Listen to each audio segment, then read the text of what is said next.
as usual. Getting better and better.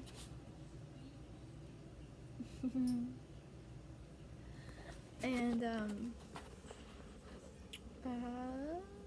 feeling my anxiety and realizing and acknowledging that it is okay. And it's interesting, on my post-its today, I was listening to something that my sister sent me. Eckart Tolle, who wrote The Power of Now, which is a book that I've been reading and have read prior. But, Mogi, Mogi, oh, Mogi, Mogali. But I was listening to a podcast thing that she had sent me, and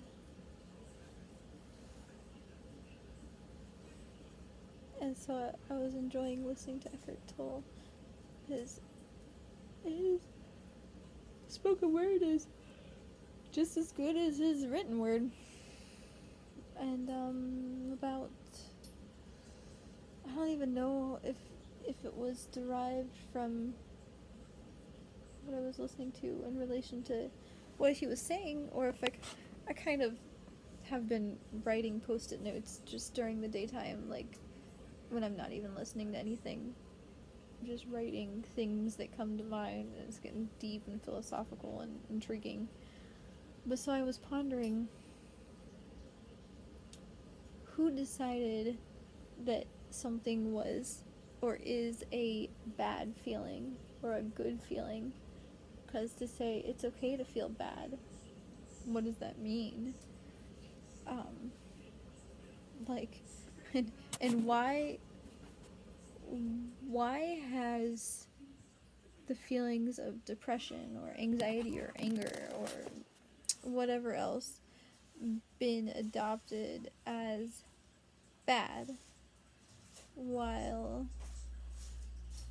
feelings of joy and happiness and laughing and smiling and being peaceful and content is associated with good?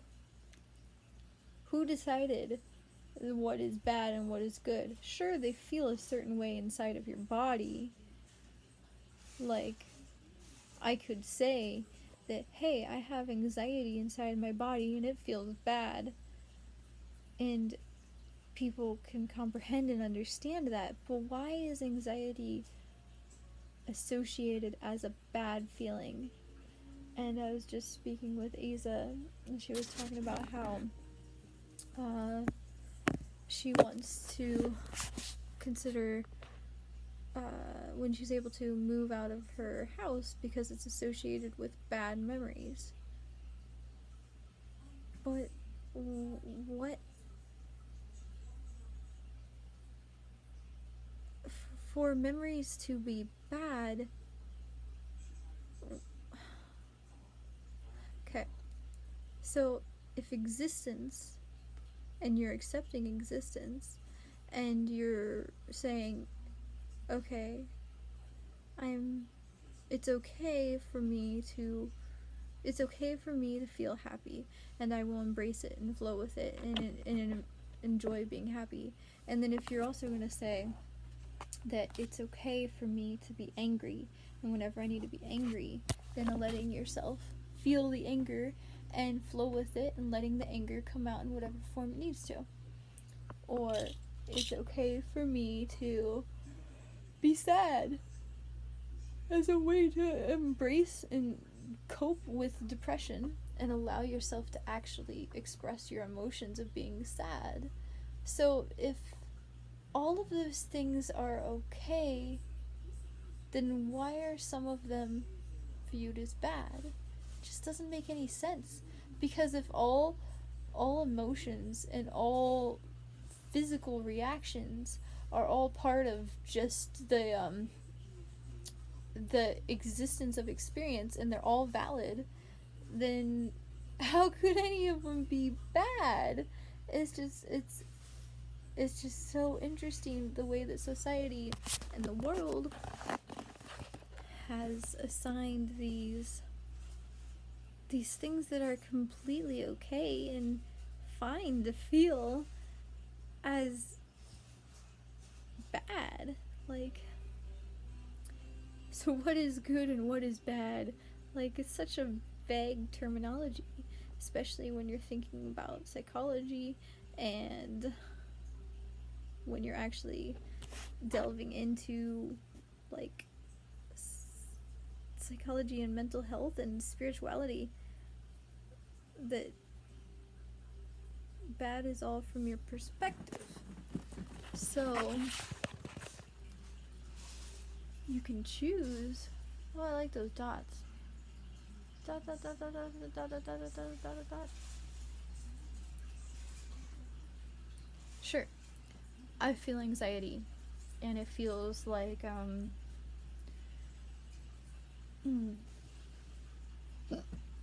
excuse me, I ate a bunch of Chinese food. It doesn't feel like Chinese food. The anxiety does not feel like Chinese food.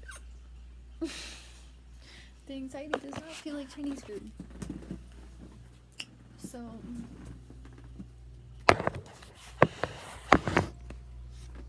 if do you like my Wicked shirt?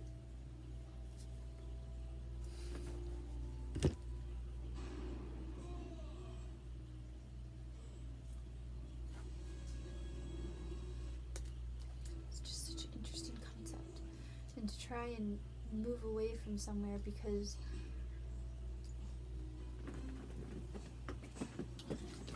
it's associated with bad memories. I get it. Like, I wouldn't want to move back to the last house I was living in when Josh and I split up. No freaking way. That sounds terrible. But I mean, it's just a place. And yes, those are memories. And they were memories that, they are memories that hurt.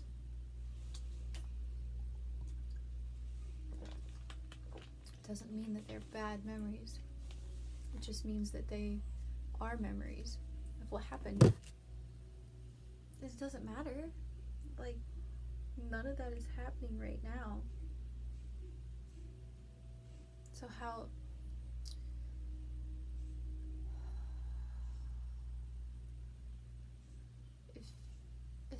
It's just crazy. The human mind is crazy. And, I wrote some really good post-its today. And, I don't freaking know. I am human. I don't know. But to make a decision that nothing is bad, or maybe nothing's good either, but either way, I guess you could choose to view everything as bad, or you could choose to view everything as good, or uncontrollably, you don't choose that. It's just how your mind has been conditioned. Oh, this was a good one. I don't know if I'll be able to talk about this thoroughly because it's kind of slipped in my brain. Oh, here we go. Okay.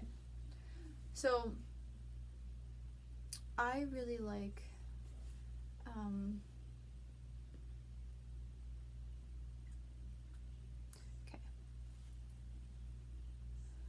I really like having theoretical conversations that involve depth and spirituality and like insight, especially with psychology or abstract ways of thinking. And for a moment, I was getting sad because I'm talking to Aza, and I have all these crazy ideas about because she said the bad memory thing about living in the house that she wants to move out of because it's associated with bad memories. And then that made me want to talk about what I'm talking to you about, which she might very well listen to. Hi, Aza, if you're listening. But And then for a moment, I felt sad because I realized, or I thought, that, hey, I really want to be able to bring up this topic with Asa and really delve into this topic with her and try and, like, comprehend what is good, what is bad. But right now, with the stress that she's going through, and honestly, I'm not really sure that, I don't really know if Asa and I have had such thorough conversations about theories and stuff. Like, I used to host support groups for psychology, or anxiety and depression support groups years ago. Like, this is like 6 years ago. Wow. But she didn't ever come to them, which is completely fine. But I just wonder, I was thinking for a moment, like, I wish that I could talk to her about this stuff. And right now isn't the time to attempt to talk about this kind of stuff, because she's kind of telling me about all this, like, shitty drama that's going on with her and the dude that she lives with. And so she's really caught up in the experience of what is happening right now, which is completely fine, because, I mean, who isn't most of the time, you know? But so I'm over here thinking about all these things abstractly, and I was thinking for a second, fuck, I just want to talk to her about this. Why can't I talk to her about this? But a lot of times I feel like I guess I do it to myself, where I don't bring up this sort of stuff with her, because like, if she's having a spirally depression moment and then I start getting abstract, or start thinking, like, hypothetically in psychological ways of how things could, like, well, if you did this, or if you tried to think like this, or like all my post-it note kind of shit, like the way that I deal with my own mental health. But I find that when I begin to speak like that, especially during the moments where she's dealing with her own emotional mental health stuff, that it kind of shuts the conversation down pretty quick, it seems, and then she doesn't really have much to say, because it's not the correct that's a stupid terminology too, just as poor as saying bad or good, but it's not the words that help her be able to process what she's going through at that point in time, it seems. And so I've kind of been becoming aware of that over these many years that Isa and I have been friends, of, hey, how to communicate with her when she's having a hard time. And a lot of times I get super theoretical, and I'm sure that if someone were to try and get super theoretical with me when I'm having a hard time, I'd be like, shut the fuck up, I'm just feeling emotions, shut the fuck up. Not that Asa tells me to shut the fuck up or anything, but I realized, hey, wait a second, because this is part of what I was listening to with Eckart Tolle, and I think it was in regards to it was about mothers, and him or someone wanting to have a relationship with their mother, or their mother to accept them, or whatever. And he talked about that whether your mother accepts you or not, it doesn't change anything. You could have a conversation with your mom, go get some tea, and then she says, yes, sweetie, I understand you. I accept you. Thank you for telling me these things. And then you go outside and you look up at the sky, or you could go and have tea with your mother, and she could say, why do you do this? That doesn't make any sense. If you did this instead, it would have been so much better. Like, why do you keep on repeating these same terrible things. It's just bad habits. You need to break out of this. You're 40 years old and blah blah blah blah blah. And then after the conversation is done, you go outside and you look at the sky. And whether your mother accepts you or not doesn't change anything.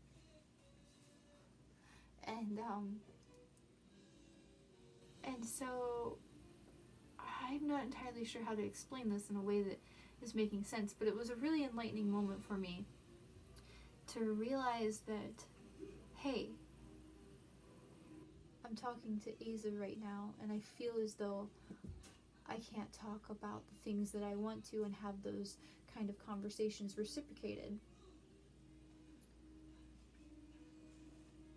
But then I realized, hey,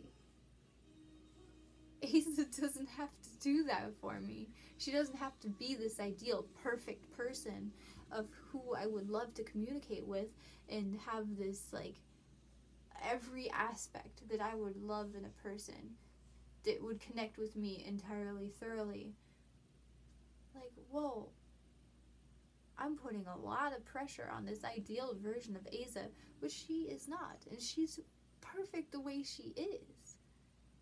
And her own way of thinking and her own, like, mine and Asa's ability to flirt with each other and send each other cute pics and then compliment each other, and then she helping me pick out bras all day today, sending me, hey, here's a video of this bra, here's a video of this bra, here's a video of this one, this is what helps me, this is what lifts me up, and all this great stuff. And, like, for me to look,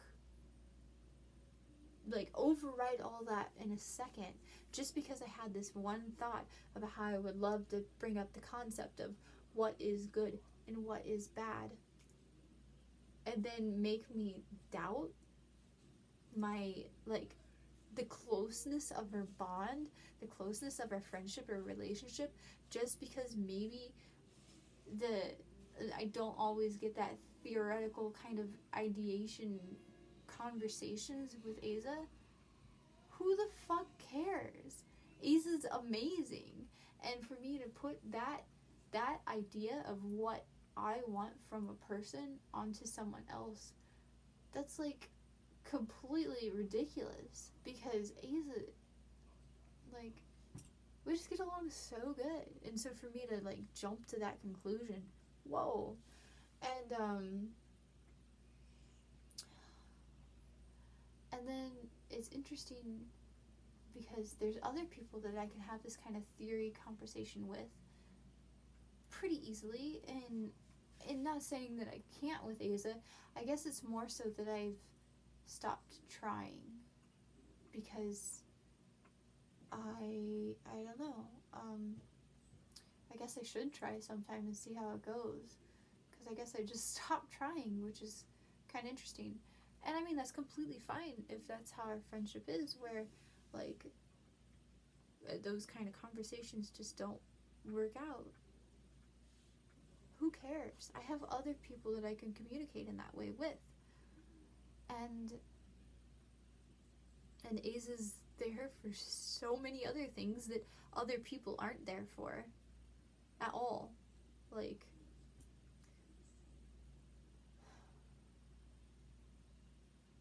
Asa and I, we've been, every morning, over the past week or so, I've been saying to her, it's Friday, and I love you. It's Saturday, and I love you. It's Sunday, and I love you.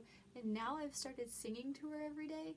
Every morning when I get up, I'm thinking of a new song, and I sing her a song, kind of like either the original song or my variation of it. Who else do I sing morning songs to? Absolutely no one. I don't sing morning songs to anybody except for Asa. And so it's just really cool that maybe this one little aspect of something that I would long for in a friendship might not be fulfilled, and that in my relationship with Asa. But I get that throughout so many other people. Why do people put on everyone, like, this perfect expectation of what this person has to be the most compatible person with you. And I know I'm no better, because I've done that with my relationships a lot, and that is I don't know, and that could get into a whole nother video about polyamory, and I haven't talked about that yet in these videos. But hey, guys, I am polyamorous. There, I said it. I said it. I love many people. Oh, I'm sure I'll be making a video about that at some point. But I don't think that's this video. But to realize that to expect everything from one person is so shallow-minded, because you expect that someday you'll find the exact specific person who is exactly like you and will have everything in common with you, and you can do everything together and have the most amazing conversations and everything. But what the hell? There's like almost 8 billion people on the planet, and everyone's so different. Whoa. So if I need a theoretical conversation, there's other people I can go to. I can, primarily lately, it's Brandon or Kefren. Those are the two that I've been having regular theoretical conversations with. But I mean, there's more than that too. Like, whenever Stanley's present, I can communicate with Stanley about that kind of stuff too. Or if Ethan wants to talk to me, it's likely that if he's responsive and communicative, we can have theoretical conversations too. My sister and I, we can talk like that. Lolly and I, we can talk like that. Like, there's a lot of people that I can do theory conversations with. So, except last time I talked to Lolly, she had stupid brain. That's what she called it, stupid brain, because she'd been studying too much, and so she's like, I can't comprehend what you're saying. I'm sure it's interesting, but I just can't think about souls right now.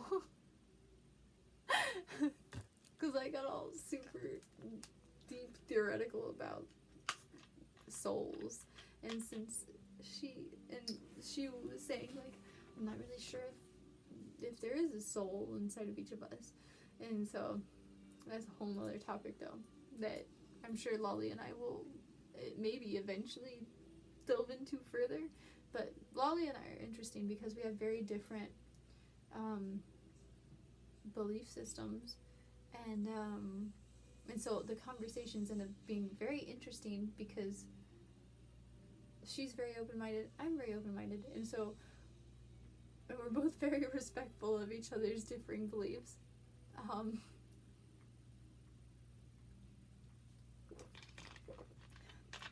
But I don't think that we really, when we talk about that kind of stuff, I don't think we really agree about much anything. But that's completely fine, and it's wonderful. And so I find great value in Asa, and I find great value, and it makes me love her more to acknowledge the fact after I was getting sad for a second and to realize, wow, she doesn't have to fit any perfect expectation that I might have of who she could be, because that's not who she is. Like, she is exactly who she is, and I love her and I appreciate her and respect her exactly who she is, and I don't want to change her because I love her. I love her so much, and to want to change anyone anyways is completely stupid. So it's just an interesting thing to delve into, and I hope that makes a lot of sense. And of course, Asa, if you watch this, there's nothing I can do. I'm just speaking my mind, just like we talked about previously in my other video where I spoke my mind and was very open, and then someone's feelings got hurt, and like, there's nothing I can do. like, I'm just speaking my mind, and I just gotta keep on talking and being vulnerable and not taking so seriously what people think of my videos, and that also being some of my closest friends or my family. Like, I love you very much, but I just gotta talk, and if you're close to me, I think that kind of means that at some points you'll come up in videos because I love you and I interact with you often. So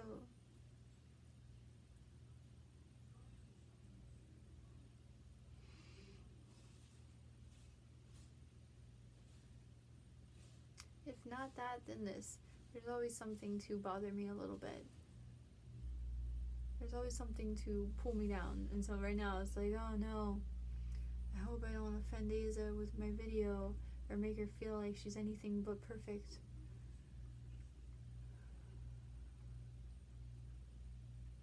But I can't control how people perceive my videos. And I can't control what people think about my videos. And the only thing I can control is myself. And I'm only speaking from the truth within myself about the way my mind works and how I'm processing things and how I think. And yeah, I don't want to change anybody. Or, of course, I don't want to make anyone upset, but that's outside of my control. I'm just speaking my truth. So, I think I delved into that thoroughly. So this video will probably just be called Eckart Tolle. Yep. Be sure to like and subscribe. I love you. I love you very, very much.